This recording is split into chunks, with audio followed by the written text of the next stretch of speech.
பார்த்தீங்கன்னா நம்ம வரக்கூடிய அந்த மகாசிவராத்திரியோட சிறப்பான ஒரு நிகழ்ச்சிக்காக அவங்க எல்லாரும் கூப்பிட்டுருக்கோம்.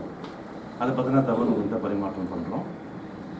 கோவை ஈஷா யோகமத்தில் நடக்கிற இந்த மகாசிவராத்திரி விழாவை முன்னிட்டு தென் கைலாய பக்தி பேரவை சார்பில் நடத்தப்படும் ஆதியோகி ரத யாத்திரை வேலூரில் பிப்ரவரி 23ஆம் தேதி முதல் 6ஆம் தேதி வரை நடைபெற உள்ளது. அதேபோல் தமிழகம், ஆந்திரா மற்றும் கர்நாடகா ஆகிய 3 மாநிலங்களில் இருந்து ஆதியோகி தேர்களுடன் கோவை வெள்ளியங்கிரியை நோக்கி நூற்றுக்கணக்கான பக்தர்களுடன் பாத யாத்திரை வர உள்ளனர். ஈஷாவில் 31வது மகாசிவராத்திரி விழா வரும் பிப்ரவரி 26ஆம் தேதி கோலாகலமாக கொண்டாடப்பட இருக்கிறது. இதில் பங்கேற்க பொதுமக்களுக்கு அழைப்பு விடுக்கும் விதமாகவும் கோவைக்கு வந்து ஆதியோகியை நேரில் தரிசிக்க முடியாதவர்கள் அவர்களுடைய ஊர்களிலேயே இருந்து தரிசனம் செய்வதற்காகவும் இந்த ரத யாத்திரை ஆண்டுதோறும் நடத்தப்படுகிறது.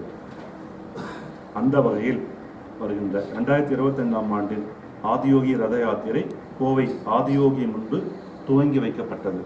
இதில் கிழக்கு மற்றும் தெற்கு திசை நோக்கி செல்லும் ரத யாத்திரையை டிசம்பர் 11ஆம் தேதி அன்று தருமபுரம் ஆதீனம் ஸ்ரீ மாசிலாமணி தேசிய ஞானசம்பந்த பரமாச்சாரிய சுவாமிகள் தொடங்கி வைத்தார். அதே போல வடக்கு மற்றும் மேற்கு திசையில் பயணிக்க உள்ள ஆதியோகி ரத யாத்திரையை டிசம்பர் 22ஆம் தேதி தவத்திரு பேரூர் ஆதீனம் மருதாச்சல அடிகளார் மற்றும் தவத்திரு சிரவை ஆதீனம் குமரகுருபர சுவாமிகளும் தொடங்கி வைத்தனர். இந்த ரத யாத்திரைக்காக 6 அடி உயரமுள்ள ஆதியோகி திருவுருவச் சிலையுடன் கூடிய 4 வாகனங்கள் பிரத்யோகமாக வடிவமைக்கப்பட்டு பயன்படுத்தப்பட்டு வருகிறது.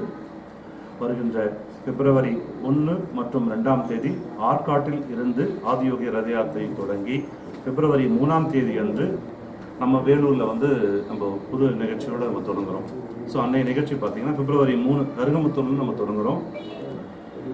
பிப்ரவரி 3ஆம் தேதி கருகமுத்தூரில் தொடங்கி அது அருகாமையில் உள்ள ஷேன்பாக்கம், குணவட்டம், விருஞ்சிபுரம், பொய்கை ஆறு ஊர்களில் சென்று மக்களுக்காக தரிசனம் செய்வதற்காக அழைச்சிட்டு போகிறோம். பிப்ரவரி 4ஆம் தேதி வீரரெட்டிப்பாளையத்தில் தொடங்கி பரியூர், தொரப்பாடி மற்றும் வேலூர் கோட்டை கரண்டீஸ்வரர் கோயில் அருகில் தரிசனத்துக்காக கொண்டு வரோம்.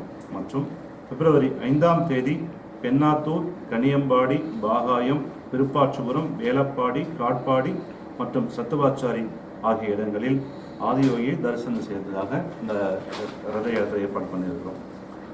அது மட்டும் இல்லாமல் இந்த ரதங்கள் செல்லும் இடங்களில் அங்குள்ள முக்கிய பிரமுகர்கள், சிவனடியார்கள் மற்றும் பொதுமக்கள் பல சிறப்பான வரவேற்பை வழங்க உள்ளனர். ஆதியோகிக்கு விருப்பம் உள்ள மக்கள் தீபாராதனை, மலர்கள், பழங்கள், நைவேத்தியங்கள் அர்ப்பணிக்கலாம். இதனுடன் சிவ யாத்திரை என்னும் பாத யாத்திரையும் சிவாங்கா பக்தர்கள் ஆண்டுதோறும் மேற்கொண்டு வருகின்றனர். அந்த வகையில் மைசூர், சென்னை, நாகர்கோவில், கோவை, பொள்ளாச்சி மற்றும் பட்டுக்கோட்டை ஆகிய இடங்களில் இருந்து ஆதியோகி சிவன் திருவுருவம் தாங்கிய 6 மரத்திலான தேர்களை தங்கள் கரங்களால் இழுத்தபடி பக்தர்கள் பாத யாத்திரை செய்து வருகின்றனர். சென்னையிலிருந்து ஆதியோகி தேருடன் 63 நாயன்மார்களின் திருவுருவச் சிலைகளோடு கூடிய மற்றொரு தேரும் கோவை நோக்கி பயணிக்க உள்ளது. அதே போல 5 தேர்களிலும் அப்பர், சுந்தரர், மாணிக்க வாசகர், திருஞான சம்பந்தர் ஆகிய 4வர்களின் திருவுருவச் சிலைகளும் இடம்பெற உள்ளன.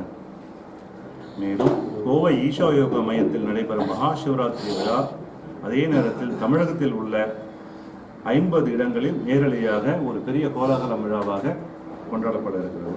நம்மளுடைய வேலூர் மாநகராட்சி புதிய அலுவலகம் அருகில் இருக்கிற தண்டாயுதபாணி முதலியார் கல்யாண மண்டபத்தில் மகாசிவராத்திரி விழாவை நேரில் செய்யப்பட உள்ளது. அங்கு வரும் பக்தர்களுக்கு இலவச ருத்ராட்ச பிரசாதம், சத்குருவின் ஆனந்த அலை புக்லெட் மற்றும் மகா அன்னதானம் அனைவருக்கும் வழங்கப்பட இருக்கிறது. ஆதியோகி ரதங்கள் மகாசிவராத்திரி வரையிலான 2 மாத காலத்தில் 1000க்கும் மேற்பட்ட கிராமங்கள் வழியாக சுமார் 30,000 கிலோமீட்டர் பயணிக்க உள்ளன.